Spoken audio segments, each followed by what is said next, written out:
사도행전 24장 1절에서 9절까지 말씀 한 절씩 교독합니다.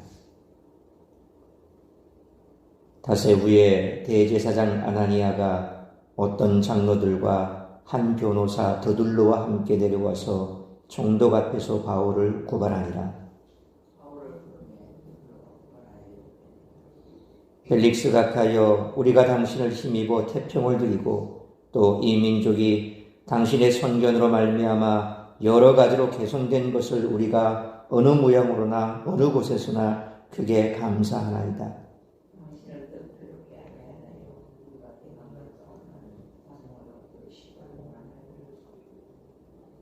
우리가 보니 이 사람은 전염병 같은 자라. 천하에 흩어진 유대인을 다 소요하게 하는 자요 나사렛 이단의 우두머리라.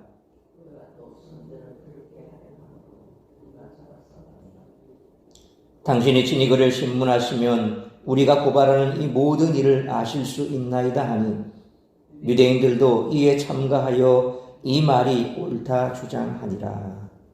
아멘. 대제사장 아나니아와 장로들은 더둘로라는 변호사를 대동하고 바울을 고소하러 왔습니다. 이 고소로 재판이 시작이 되었습니다.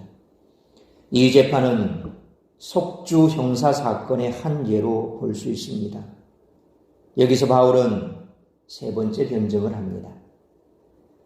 이상과 같은 오늘 본문은 바울의 복음 전파 사역을 바라보는 두 가지 시각을 보여줍니다. 첫째는 외부 시각입니다.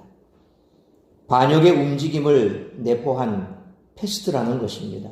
소위 바울의 변증으로 말미암아 이제 로마 제국 바깥에서 이와 같은 반역의 움직임이 있었고 이것은 마치 전염병과 같이 그렇게 퍼져나간다라고 보는 거죠.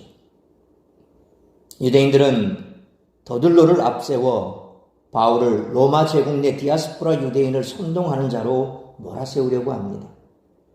더둘로는 신학적인 이슈는 철저히 숨깁니다. 그는 바울이 주장하는 그리스도의 왕권, 곧 메시아됨이 정치적 차원과 겹치지 않는다는 것을 잘 알고 있습니다. 바울이 모세의 율법을 다르게 해석함으로써 유대인 사이에 일어난 분쟁이 일반 국가 전복 시도와 상관없다는 것도 알고 있습니다. 여기에 유대인들의 교활함이 드러나고 있습니다. 왜냐하면 바울의 복음 사역 행보에 드러난 외적 현상의 진정한 원인을 숨긴 채 통치자들에게 불안을 일으키려고 하기 때문에 그렇습니다. 이 과정에서 그들은 하나님의 이름을 부르는 자로서 정의, 진실, 선을 버립니다. 시편 5편 6절에 거짓말하는 자들을 멸망시키리이다. 여호와께서는 피 흘리기를 즐기는 자와 속이는 자를 싫어하시나이다 라는 말씀처럼 하나님은 거짓말하는 자들과 함께하지 않으십니다. 둘째는 내부 시각입니다. 온 세계를 뒤흔들 파괴력을 지닌 패스트, 전염병이라는 것입니다. 하지만 부활하신 주님이 바울에게 맡기신 복음은 그 자체로 전 로마 제국을 뒤흔들 혁명적인 것임은 사실입니다.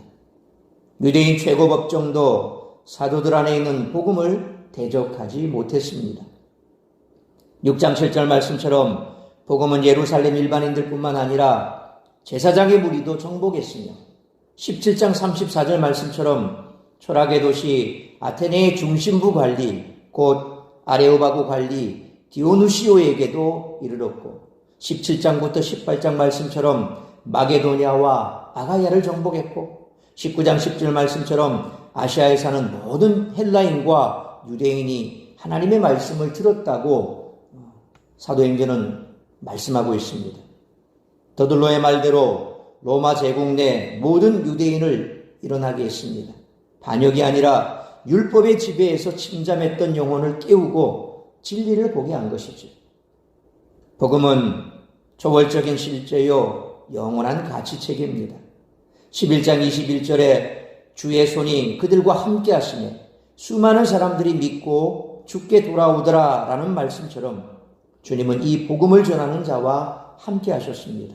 그리고 23장 11절에 그날 밤에 주께서 바울 곁에 서서 이르시되 담대하라. 네가 예루살렘에서 나의 일을 증언할 것 같이 로마에서도 증언하여야 하리라 하시니라는 말씀처럼 부활하신 주님은 바울 곁에 서셨습니다.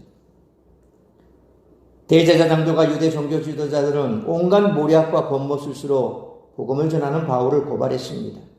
그들은 진리를 위해 살지 않고 율법을 향한 잘못된 열심을 가졌습니다. 율법적 오류에 빠진 그들은 예수 그리스도를 배척하고 진리를 대적하는 결과를 낳았습니다. 따라서 오늘 본문의 말씀을 통해 우리들이 깨달아야 할 것은 첫째로 1절로 3절 말씀처럼 성도는 하나님 앞에서 항상 진실해야 한다는 것입니다. 대제사장 아나니아는 1절로 2절 말씀처럼 로마법과 율법에 정통한 변호사 더둘로를 데리고 왔습니다. 로마 총독 벨릭스에게 바울을 중죄로 고발하기 위해서였습니다. 그는 바울을 제거하기 위해 수단과 방법을 가리지 않았습니다. 하나님의 말씀과 사랑으로 충만해야 할 대제사장이 바울을 죽이기 위해 온갖 권모술수와 거짓을 자행한 것입니다. 이것은 겉과 속이 다른 종교적 거짓과 위선입니다.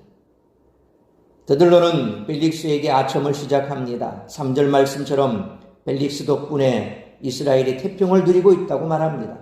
하지만 이것은 진실이 아닙니다. 총독 벨릭스는 당시 아주 잔혹한 통치자였습니다. 무자비한 진압으로 많은 사람을 거침없이 살해했고 암살을 일삼았습니다.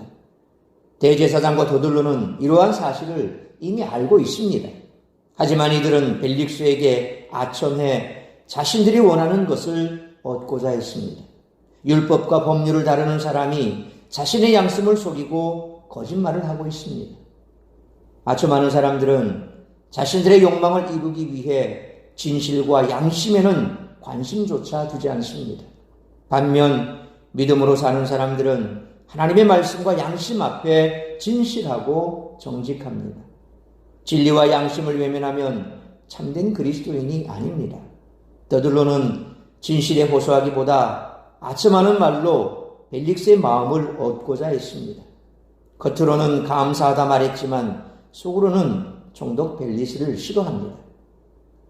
그러므로 믿음의 사람은 하나님 앞에서 항상 진실해야 한다는 것을 기억하고 고람되어의 삶을 살아가는 우리 모두가 되시기를 축원합니다. 두 번째로 4절로 9절 말씀처럼 진리이신 예수 그리스도만을 붙들고 살아야 한다는 것입니다. 더들로는 바울을 가리켜 5절 말씀처럼 유대인을 소요하게 하는 전염병 같은 자라 그렇게 평가했습니다. 총독의 책임에 호소하는 것입니다. 벨릭스는 유대인을 통치하는 행정 책임자입니다. 유대 지역에서 소요가 일어나 질서가 무너지는 것은 총독의 책임입니다. 누군가 유대 지역에서 공공질서를 무너뜨린다면 총독은 개입해야 합니다. 더들로는 총독의 약점을 공격합니다. 이 장면을 보면 마치 예수님을 재판했던 빌라도를 연상하게 되죠.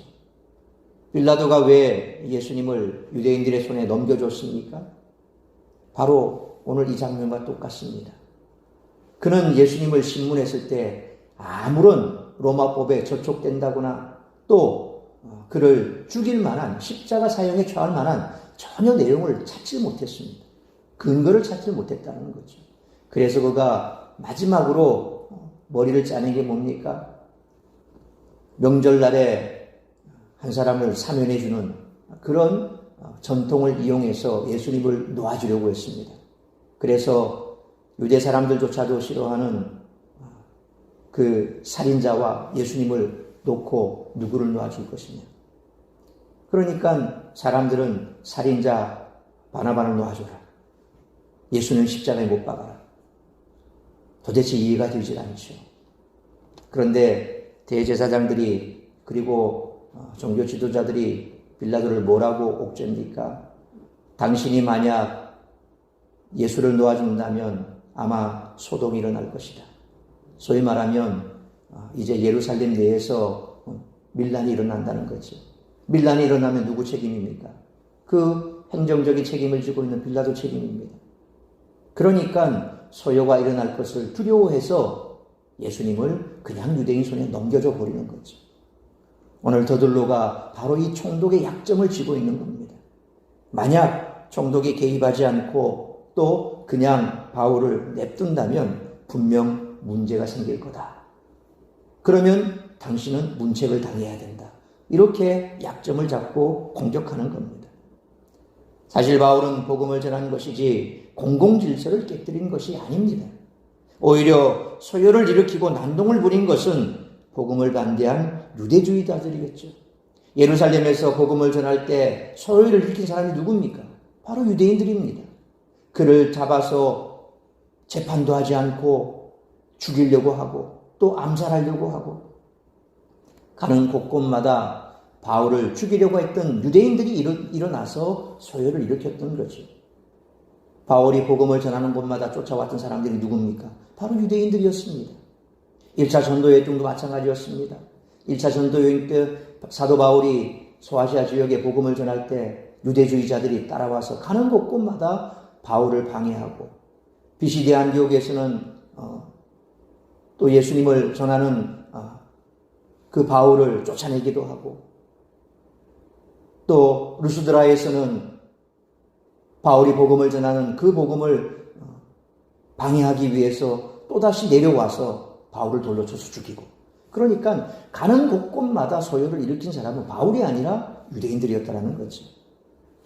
이런 소요를 뒤에서 조종하는 것은 다름 아닌 대제사장을 비롯한 종교 지도자들이었습니다.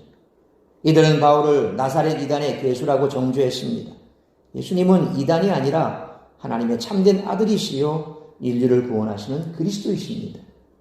유대율법주의자들이 오히려 하나님 앞에서 불의를 행했습니다. 6절 말씀처럼 바울은 성전을 더럽힌 적이 없습니다. 그러나 그들은 예수님을 하나님의 아들로 인정하지 않았기에 복음을 전하는 바울에게 온갖 죄목을 씌워 제거하고자 했습니다. 유대 종교 지도자들은 하나님 앞에서 악했습니다. 이들은 진리의 눈이 가려진 자들이었습니다. 9절 말씀처럼 다수가 진리가 될 수 없습니다. 진리는 예수 그리스도시라는 것입니다. 그러므로 진리이신 예수 그리스도만을 붙들고 살아가는 우리 모두가 되시기를 축원합니다. 사랑하는 성도 여러분, 바울을 향해 제기된 고발은 유대주의자들에 의해 과장되고 왜곡된 것들입니다. 바울은 예수 그리스도의 복음을 위해 핍박을 받은 것입니다. 그는 예수님 때문에 고난을 당했습니다. 복음을 전하는 사람에게는 고난이 있고 어려움이 있습니다. 복음이 선포되는 곳에는 핍박이 있고 반대가 존재합니다. 그러므로 시련에 굴하지 말고 복음과 함께 당당하게 고난을 감당할 뿐만 아니라 하나님 앞에서 항상 진실해야 한다는 것을 기억하고 고람되오의 삶을 살아가되 오직 진리이신 예수 그리스도만을 붙들고 살아가는 우리 모두가 되시기를 주님의 이름으로 축원합니다. 기도하겠습니다. 살아계신 아버지 하나님, 은혜와 사랑을 감사합니다. 오늘도 거룩한 주일, 복된 주일, 말씀으로 예배로 하루를 시작하게 하시니 감사합니다. 오늘도 우리에게 주신 말씀 우리가 가슴 깊이 새기며 이 땅을 살아갈 때 복음 때문에 당하는 많은 고난들이 있습니다. 그럼에도 불구하고 또 세상 사람들은 우리를 온갖 말로 회유하기도 합니다. 예수를 전하는 것을 싫어하되 또 인간적으로 사탄은 우리를 자기 편으로 만들기 위해서 사람들을 이용합니다. 그러나 항상 다수가 가는 그 길이 옳은 길은 아닙니다. 우리가 붙들어야 할 것은 다수가 가는 그들의 삶이 아니라 바로 어떠한 환경 속에서라도 진리 대신 예수 그리스도만을 붙들어야 한다는 것입니다. 진리 위에 굳게 서야 흔들리지 않습니다. 하나님의 말씀 위에 굳게 서야 유혹에 넘어가지 않습니다. 언제나 세상 사람들과 다른 정직한 삶을 살아가고 고람되의 삶을 살아가며 말씀 위에 굳게 서서 좌로나 우로나 치우치지 아니하고 진리이신 예수 그리스도만 붙들고 살아가는 우리 모두가 되게 하여 주옵소서. 그리함으로 세상의 시류를 거슬러 간다 할지라도 세상을 역행하는 삶을 살아간다 할지라도 우리는 진리가 가는 그 길을 가야 할 줄로 믿습니다. 오늘 이 아침 우리가 다시 한번 주님 가신 그 길 내 십자가 지고 가리라 결단하게 하여 주옵시고, 날마다 세상 가운데서 많은 사람들이 가는 그 길을 가는 것이 아니라 좁은 길, 좁은 문으로 들어가며 주님이 가신 그 길로 걸어가는 우리 모두가 되게 하여 주옵소서. 복음을 증거함에 있어 핍박이 있다는 것은 성경이 이미 말씀하신 것이요, 뿐만 아니라 믿음의 사람들이 보여줬던 그 길입니다. 그러므로 어떤 어려움 속에서라도 주님께서 나와 함께 하실 것을 믿고 당당하게 복음의 길을 걸어가는 우리 모두가 되게 하여 주옵시고, 우리를 통하여서 또 누군가는 주께로 돌아오는 그와 같은 생명이 살아나는 역사를 주님 앞에 영광 올려드릴 수 있는 그런 삶을 살아가기로 결단하고, 주님께서 주신 그 은혜의 말씀, 축복의 말씀, 그리고 우리에게 힘이 되는 그 말씀 붙들고 주님 앞에서는 그날까지 이 길을 걸어가는 우리 모두가 되기로 결단케 하여 주옵소서. 오늘도 우리 사랑하는 성도들 세상 가운데 머물며 시험 드는 자리에 있지 말게 하여 주옵시고, 주 앞에 나와 예배하게 하시고, 오늘도 예배를 통하여서 우리의 영혼이 다시 한번 새 힘을 얻게 하시고, 세상 가운데 나아가 승리하는 삶을 살아갈 수 있도록 은총 내려 주옵소서. 이 모든 말씀 우리 주 예수 그리스도 이름으로 기도하옵나이다. 아멘.